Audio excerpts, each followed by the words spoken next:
Irmãos, nessa manhã nós temos a alegria, eu gostaria de chamar aqui Reverendo Marconi, pastor da Igreja Presbiteriana do Cruzeiro, pastor auxiliar ali junto com aquela equipe, com os irmãos queridos daquela igreja, junto com o reverendo João Geraldo, que já é conhecido aqui da nossa igreja. Reverendo Marconi também tem nos auxiliado na área de ensino no Seminário Presbiteriano de Brasília, atualmente na área de História da igreja, e servido em outras capacidades também, e é um irmão que ao longo desse ano estará ajudando a gente em algumas áreas de ensino aqui na igreja, numa das turmas de escola dominical também, e é uma alegria tê-lo aqui conosco, é um amigo querido, ele e a sua esposa, a Carlinha está por aqui em algum lugar, está ali atrás.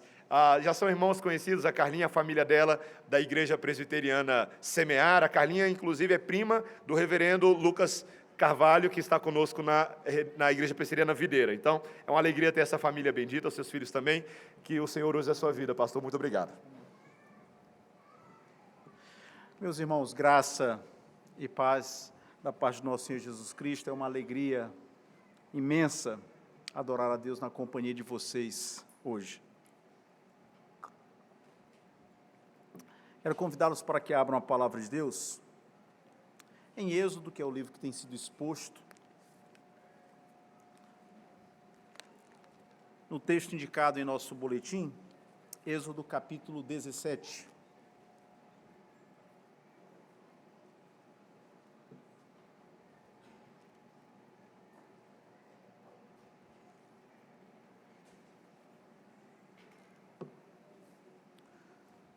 A palavra de Deus em Êxodo 17, a partir do versículo 1, diz o seguinte: Tendo partido toda a congregação dos filhos de Israel do deserto de Sim, fazendo suas paradas segundo o mandamento do Senhor, acamparam-se em Refidim, e não havia ali água para o povo beber. Contendeu, pois, o povo com Moisés e disse: Dá-nos água para beber. Respondeu-lhes Moisés: Por que contendeis comigo? Por que tentais ao Senhor? Tendo aí o povo sede de água, murmurou contra Moisés e disse: Por que nos fizeste subir do Egito? Para nos matares de sede, a nós, a nossos filhos e aos nossos rebanhos? Então clamou Moisés ao Senhor: Que farei este povo? Só lhe resta apedrejar-me. Respondeu o Senhor a Moisés: Passa adiante do povo e toma contigo alguns dos anciãos de Israel. Leva contigo em mão o bordão com que feriste o rio e vai. Eis que estarei ali diante de ti sobre a rocha em Horebe. Ferirás a rocha e dela sairá água e o povo beberá. Moisés assim o fez na presença dos anciãos de Israel. E chamou o nome daquele lugar Massá e Meribá, por causa da contenda dos filhos de Israel, e porque tentaram ao Senhor, dizendo: Está o Senhor no meio de nós ou não? Vamos orar, pedindo a bênção de Deus. Senhor, louvamos o Teu nome pelo privilégio de adorar o Teu nome de forma pública, pela liberdade religiosa que desfrutamos, pelo fato de ter Tua palavra traduzida em nosso idioma. E agora, Senhor, rogamos que anules o elemento humano de minha parte também, no que diz respeito aos meus irmãos e irmãs, de tal maneira que a Tua palavra encontre guarida em nosso coração, conceda-nos entendimento, disposição e força para obedecê-la. Te agradeço pela oportunidade de estar aqui, e rogo também a Tua bênção sobre a vida dos pastores desta congregação e da sua liderança. Em nome de Jesus, amém. No sermão de domingo passado, o pastor Biso disse que quem tem mais de 40 anos lembra do desenho Lip e Hard.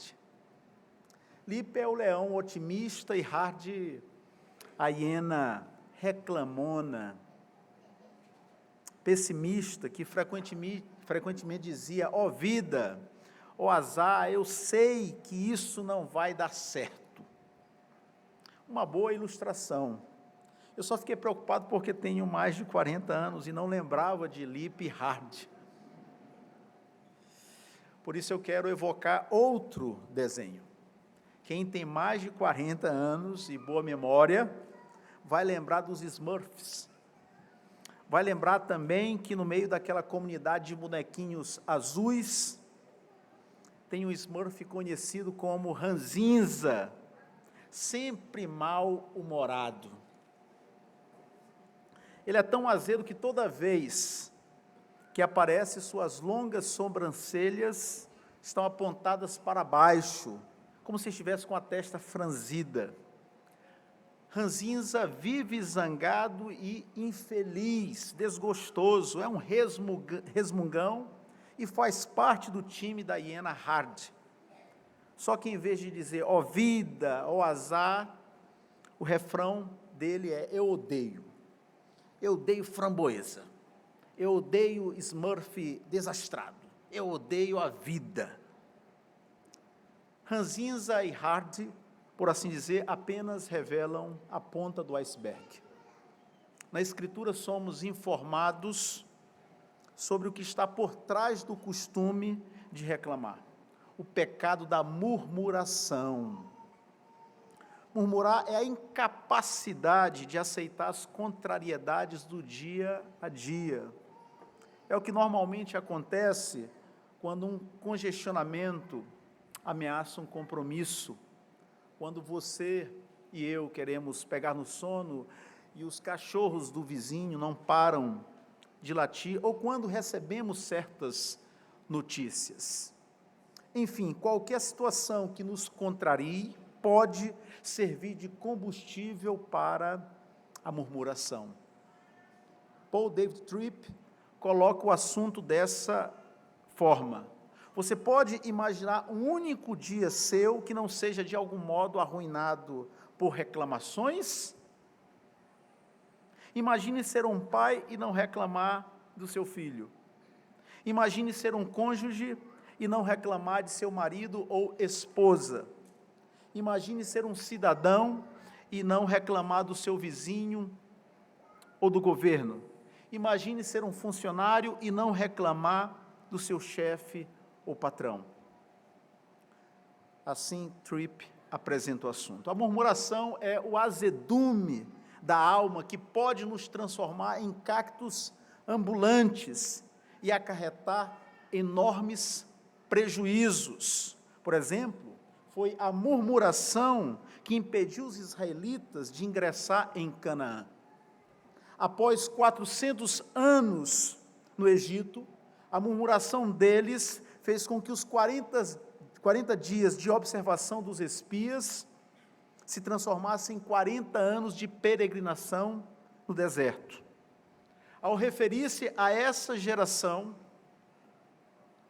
que morreu no caminho, Paulo afirma que estas coisas lhes sobrevieram como exemplos e foram escritas para advertência nossa, sua, minha, de todos nós. O Espírito Santo preservou esse registro para nossa edificação.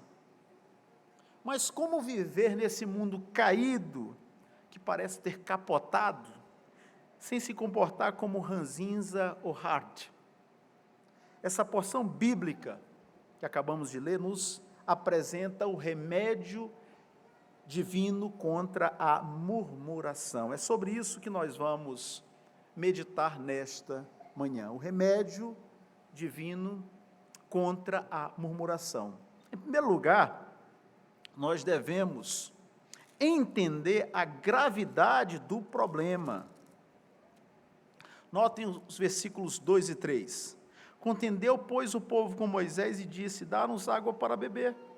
Respondeu-lhes Moisés, por que contendeis comigo? Porque tentais ao Senhor. Tendo aí o povo sede de água, murmurou contra Moisés e disse, por que nos fizeste subir do Egito? Para nos matares de sede, a nós, a nossos filhos e aos nossos rebanhos? Murmuração é pecado, é tentar a Deus, afrontando-o.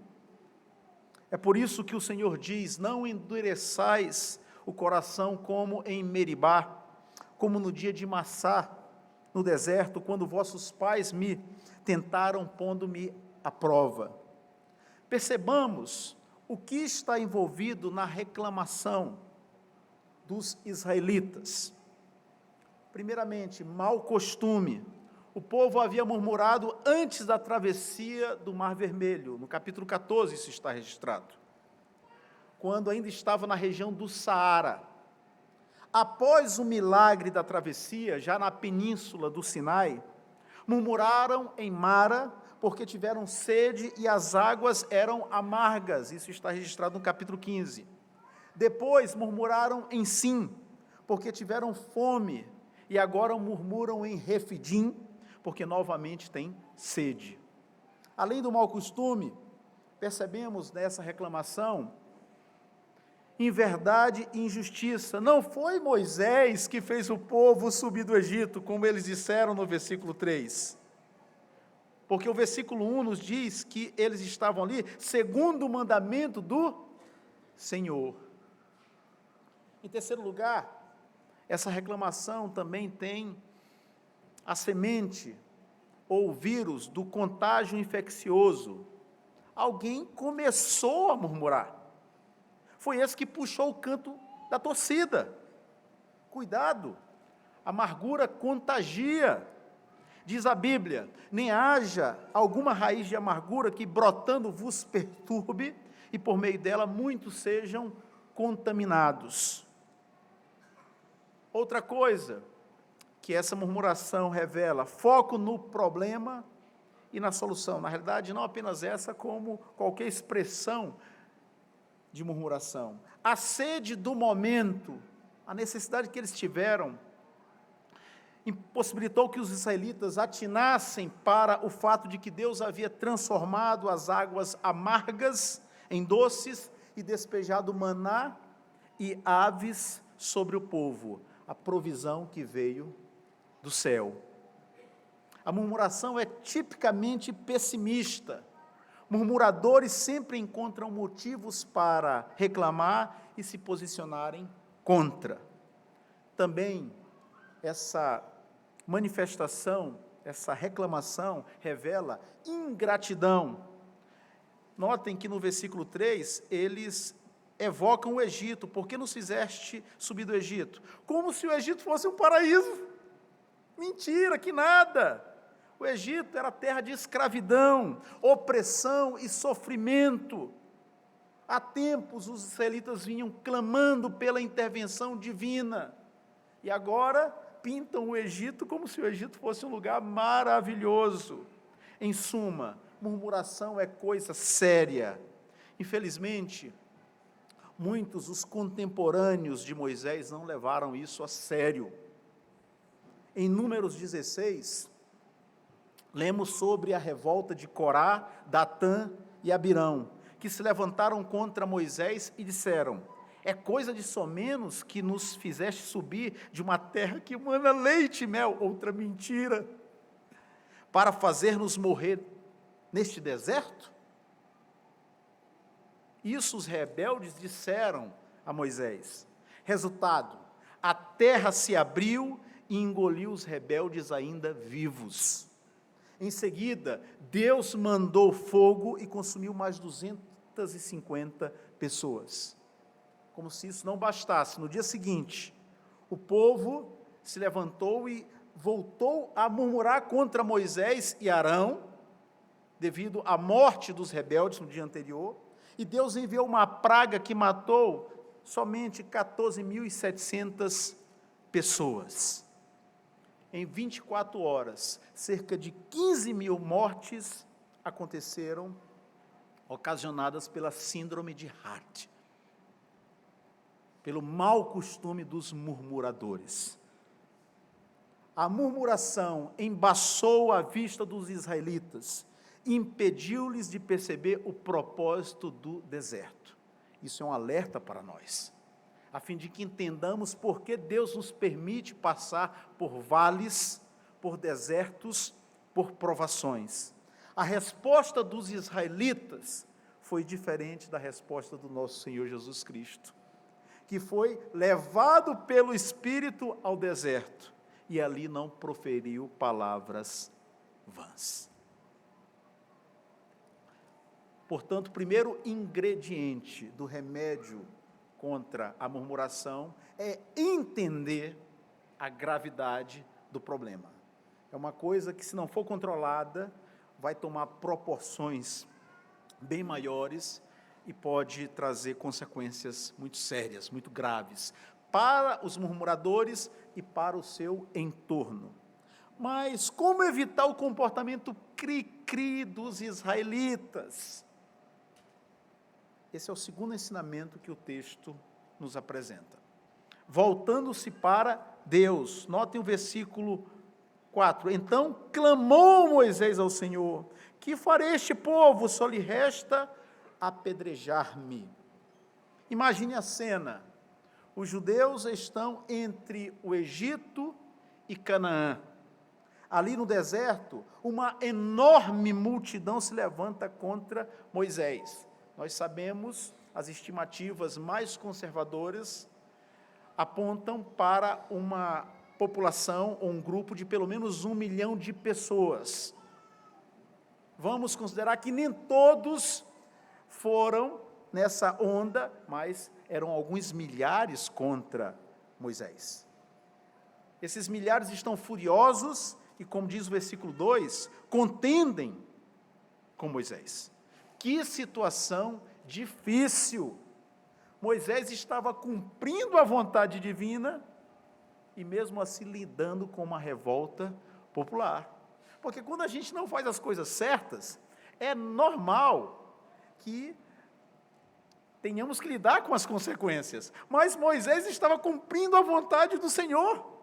Foi Deus que havia chamado e vocacionado Moisés para aquela missão.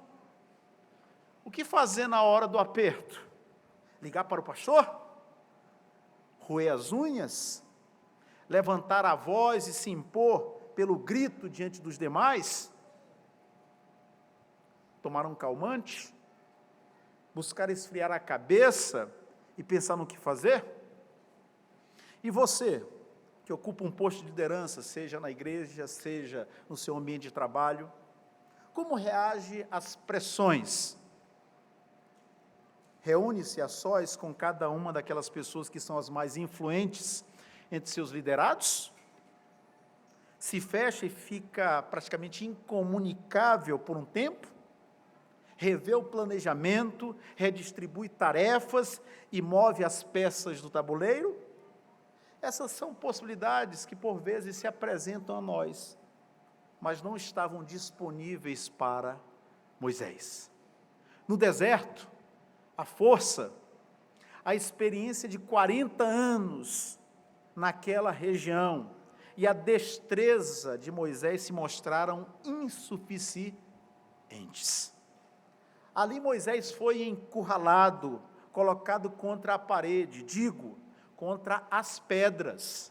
Sim, porque esse deserto na península do Sinai é diferente do Saara. Eu não sei que imagem a palavra deserto desperta em você. Eu desconfio que, na maioria das pessoas, a palavra deserto gera a ideia de um lugar com uma areia de uma coloração mais ou menos branca ou amarelada e com certas dunas. Essa imagem, ela se encaixa relativamente bem no que diz respeito ao deserto do Saara, mas ela é imprópria para o deserto da região do Sinai. Ali, primeiramente, a terra, a cor dela é avermelhada ou tem um tom marrom. E é um deserto com muitas montanhas rochosas. Com muitas montanhas que são verdadeiros pedregulhos. De tal maneira que muitas vezes o povo tem que serpentear. Então Moisés estava ali naquela região, com uma multidão contra ele. Aperreado, como se diz lá no Nordeste, Moisés não somente se volta para Deus, mas clama: que farei a este povo?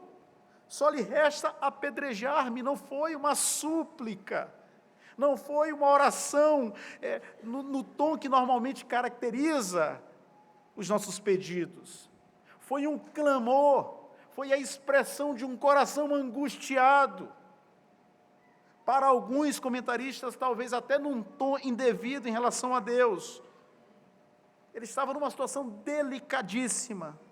Moisés buscou no céu a solução para um problema na terra. Davi também. Numa ocasião, ele e seus homens voltaram ao acampamento e se depararam com um cenário desesperador. A cidade de Ziclag incendiada.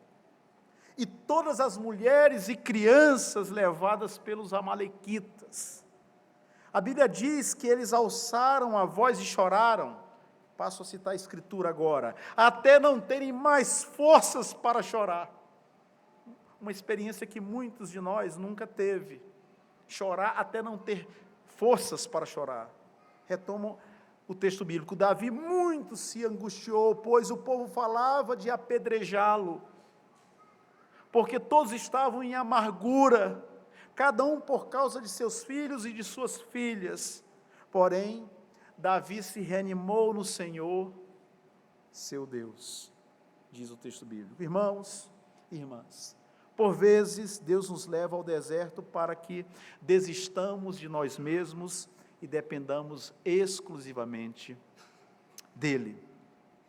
Com certeza, eu não sei qual foi o deserto mais árido que você já vivenciou. Eu sei do meu. O deserto mais árido que eu já vivenciei foi na maternidade Tabancura, nos dias 1 e 2 de junho de 2019. Nossos filhos tinham nascido naquela sexta-feira, no dia anterior, 31 de maio, foram para o quarto com a mãe e ficaram ali o resto do dia. Eu estava acompanhado dos meus sogros. No início daquela noite, daquele 31 de maio de 2019, eu me despedi, eu e meus sogros nos despedimos, porque a minha sogra ia ficar com a Carla. Muito bem. Voltamos no sábado, chegamos ali por volta das 9 da manhã, e só havia o Timotinho no quarto com a mãe. E a Carla falou, não, é que a enfermeira percebeu que a Helena estava com uma cor um pouquinho diferente e levou-a para ser observada com mais atenção pelos médicos. Até aí, tudo bem. Uns 30, 40 minutos depois, ingressam na sala o médico, acompanhado de uma outra médica, semblante carregado. Estávamos ali, eu, Carla, e os meus sogros, e o médico disse, não trago a vocês boas notícias. E aí ele começa uma descrição que, segundo os meus pensamentos ou as minhas recordações, seguiu a seguinte ordem. A menina estava com uma cor diferente, nós percebemos que ela estava com dificuldade para respirar, levamos para observação, a internamos, fizemos exames, descobrimos que ela nasceu com uma infecção, e aí começou a mencionar os problemas, e ele foi subindo degrau por degrau, e eu falei, a menina está viva? Ele falou, tá, e vocês podem visitá-la. Irmãos e irmãs, aquilo foi um golpe muito forte em nosso coração. Deve ter sido maior para os meus sogros, porque, claro, nós estávamos em Santiago do Chile, a conversa foi em espanhol, o chileno, para o contexto da América Latina, o chileno é considerado como o argentino, o que fala o pior espanhol, porque ele emenda as palavras. Então, os meus sogros não entenderam absolutamente nada. Então, vocês imaginem, eu e Carla tendo que processar tudo aquilo e depois ter que se acalmar para explicar para os meus sogros. Eu vou resumir a história, porque o tempo sempre está contra os pastores, é uma coisa impressionante. No dia seguinte, aquele dia foi horrível, foi, com certeza, o pior dia da minha vida. No dia seguinte, nós tivemos a oportunidade de visitá-la na UTI. Quando nós chegamos ali, a menina estava numa incubadora com um monte de cabos conectados a ela. Para encurtar mais ainda a história, foram 21 dias na UTI, sendo que os 10 primeiros foram os mais críticos, nos quais ela teve que lutar para sobreviver. Imaginem vocês, na terça-feira, as crianças tinham nascido na sexta, ter que deixar a clínica, que lá a maternidade se chama clínica, carregando apenas o Timotinho e deixando a Helena ali. Irmãos, naqueles dias nos voltamos para o Senhor, como jamais havia ocorrido em nossa vida. E aprove a Deus, em sua misericórdia e graça, curar a Helena. Porque às vezes Deus nos diz não. Essa experiência um amigo, pastor da IPB em São Paulo teve. Um grande amigo, o reverendo Adenivan Mendes Carvalho. Ele teve trigêmeas, elas nasceram bem, cresceram, e há alguns anos, uma delas, por um problema de apendicite, na idade de 16 anos, veio a óbito. Eu me lembro até hoje a mensagem que ele compartilhou nas redes sociais. Hoje, Deus me disse não. No nosso caso, pelas razões que a providência estabeleceu, Deus nos disse sim. Mas o fato, irmãos, é que quando nós nos encontramos encurralados, exprimidos, em meio a provações intensas, nós devemos imitar a atitude de Moisés. Voltar ao Senhor, buscar no céu a solução para os problemas da terra. Mas há outro ingrediente do remédio divino contra a murmuração. Já vimos os 2 primeiros, entender a gravidade do problema e voltar-se para Deus. Bem, agora chegou a hora de sair dos campos da percepção, entender, e da verbalização, orar, para o campo da ação. Porque existem momentos na vida que reclamam reflexão e oração, mas há outros que exigem ação, e que Deus nos dê sabedoria para refletir e orar quando o momento assim requer, e, em espírito de oração, atuar, agir, quando a situação reivindicar isso. O terceiro ensinamento do texto é: faça o que Deus diz, obedeça. Notem que diz os versos 5 e 6, respondeu o Senhor a Moisés: passa diante do povo e toma contigo alguns dos anciãos de Israel, leva contigo em mão o bordão com que feriste o rio e vai, eis que estarei ali diante de ti sobre a rocha em Horebe, ferirás a rocha e dela sairá água e o povo beberá. Moisés assim o fez na presença dos anciãos de Israel. Eu chamo a atenção de vocês para 2 aspectos da atitude de Moisés. Primeiro deles, Deus falou para Moisés convocar os anciãos e com eles subir o Horebe. Deus quis ensiná-lo que a caminhada não deve ser solitária, mas compartilhada. Irmãos, a vida cristã não é carreira solo, mas jogo em equipe. É certo que a cruz é individual, mas estamos na mesma estrada e devemos ajudar uns aos outros. O Senhor quer que dividamos as cargas, sobretudo aqueles que lideram sua igreja. No Antigo Testamento, os anciãos de Israel aconselhavam os reis. No Novo Testamento, os presbíteros cuidam da igreja. Os presbíteros são os pastores. Deus usa as pessoas em nosso benefício. No Egito, o Senhor colocou Arão para ser a boca de Moisés diante de Faraó. No deserto, diante da murmuração do povo, para ajudar a um idoso de 80 anos, Deus dispôs os líderes de Israel, os anciãos. A partir desse momento, Deus começa a usar Josué, pelo menos é assim que a narrativa bíblica nos apresenta, como o braço forte de Moisés. Notem, no mesmo capítulo, no versículo 9, porque o versículo 8 menciona que Amaleque pelejou contra Israel. Com isso, versículo 9 do capítulo 17, ordenou Moisés a Josué: escolhe-nos homens e sai e peleja contra Amaleque. E Moisés realmente aprendeu a lição. A partir de um conselho de Jetro, outra pessoa que Deus usou em benefício de Moisés, a carga dele foi dividida com chefes de 1.150. Isso está no capítulo 18.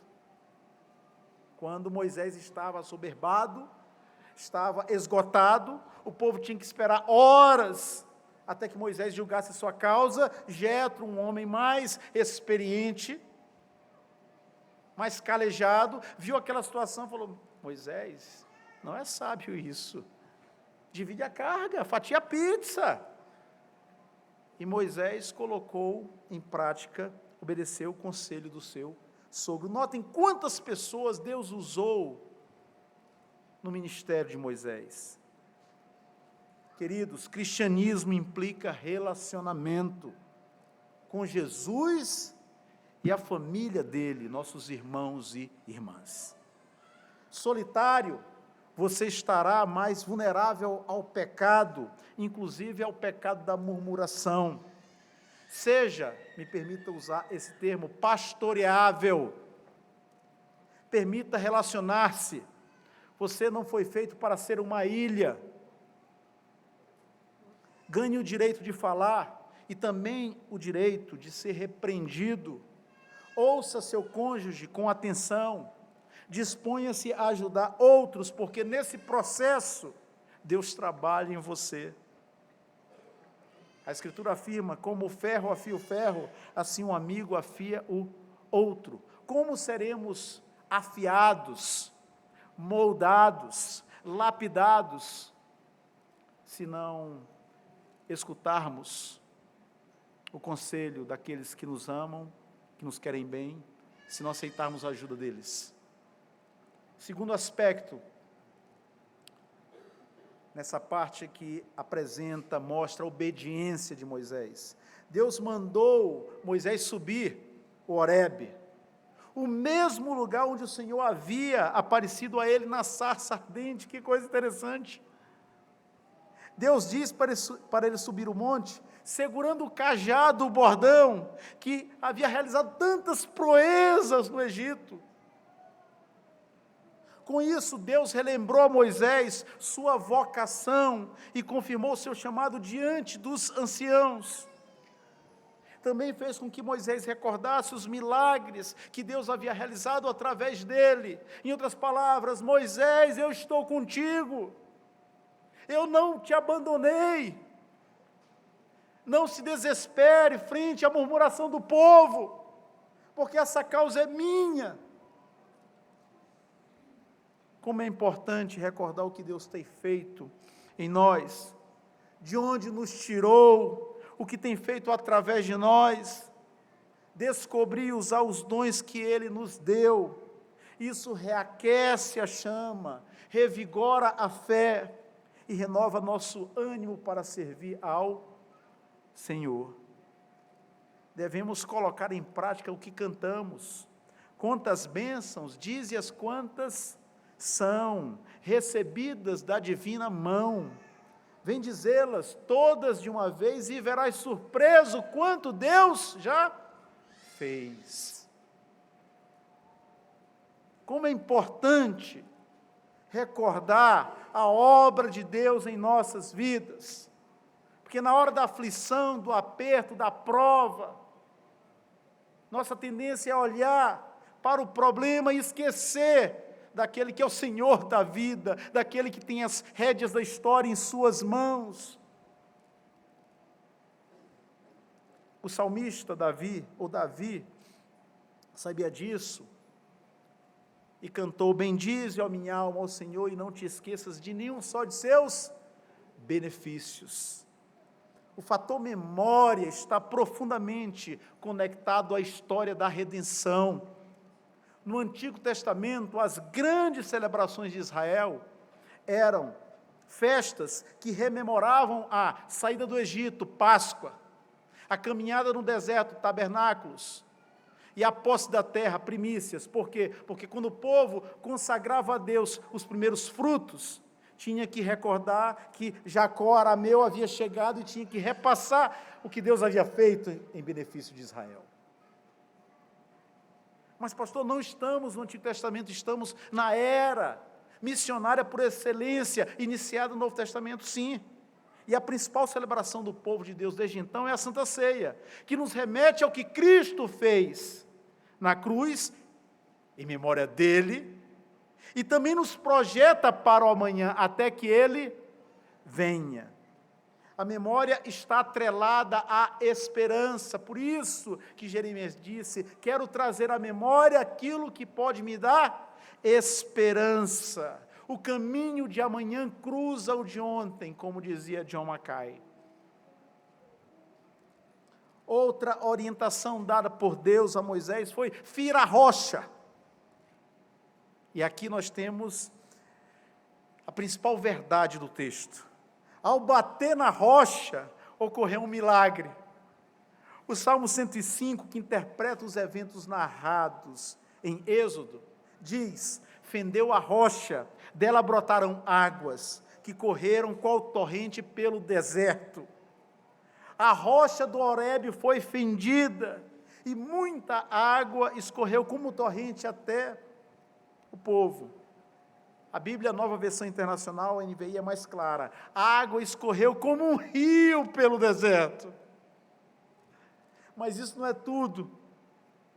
Quando os israelitas beberam a água que jorrou da rocha, Paulo afirma em 1 Coríntios capítulo 10, versículo 4, que beberam da mesma fonte espiritual, porque bebiam de uma pedra espiritual que os seguia, e a pedra era Cristo.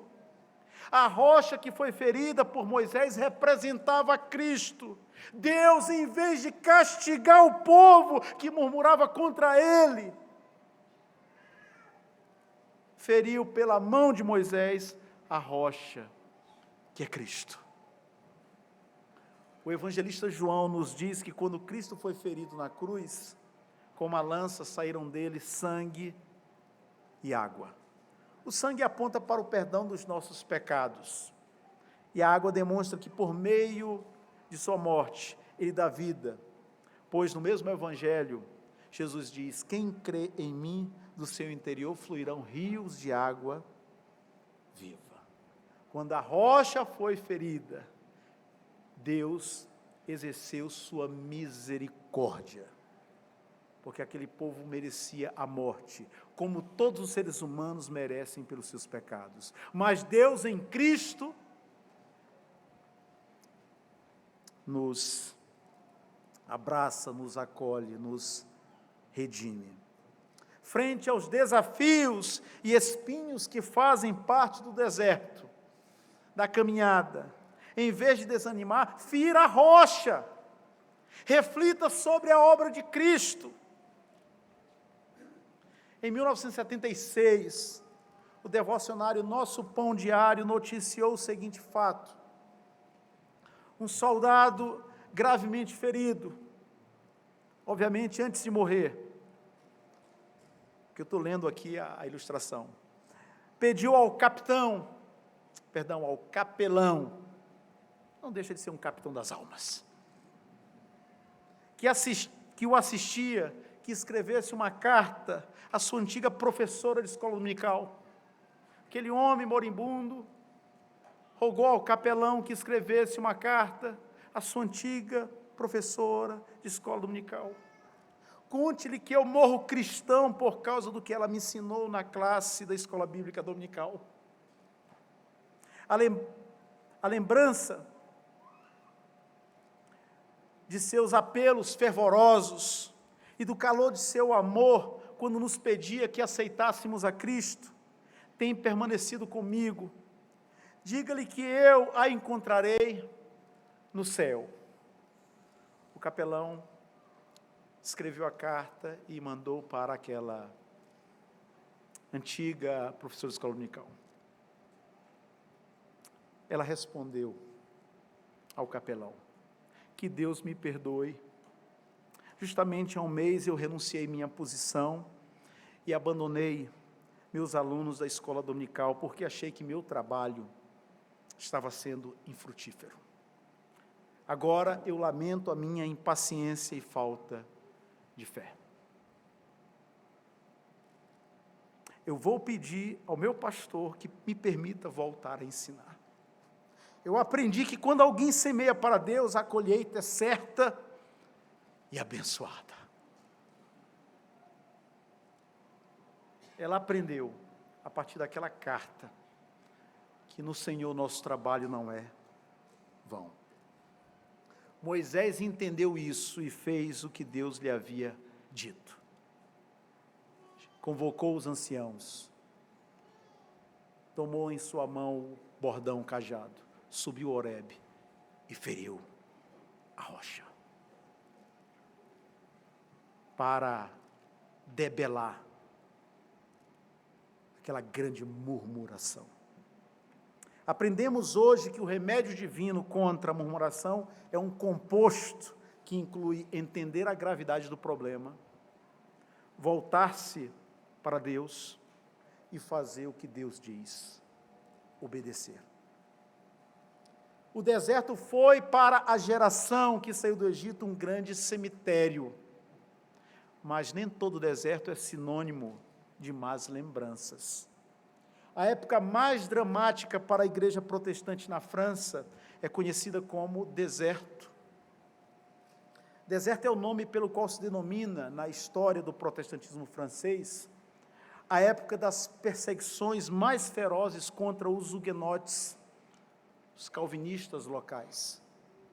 Esse período vai de 1685, quando o Edito de Nantes, o Edito da Tolerância Religiosa, foi revogado, até 1787, quando um novo edito foi promulgado, dando fim às perseguições. Durante o deserto, durante esse período que abarca parte do século XVII e quase todo o século XVIII, milhares de reformados fugiram para outros países. Estima-se que pelo menos 800 mil huguenotes deixaram a França por causa das perseguições. A grande maioria dessas pessoas fugiu no período do deserto.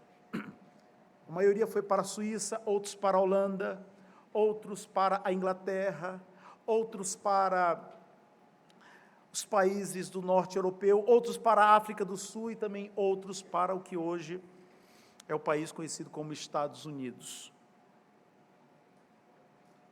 Os huguenotes que não conseguiram fugir, esconderam-se nas Cevenas, uma cadeia de montanhas no centro-sul da França. Ali se refugiaram das temidas dragonadas. Dragonadas é o nome pelo qual as caravanas de soldados da realeza francesa eram conhecidas. Os dragões eram os torturadores, aqueles que torturavam os crentes que não abjuravam sua fé. Esse é o período do deserto. Em 1911, em Mialé, perto de Nîmes, foi inaugurado o Museu do Deserto. Deus me deu a graça de visitar esse museu em 2015. No entorno do museu tem um imenso bosque. Desde 1911, a cada 1º domingo de setembro, isto é, anualmente, os protestantes franceses se reúnem naquele bosque, realizam um culto pela manhã e palestras são dadas à tarde sobre o período do deserto.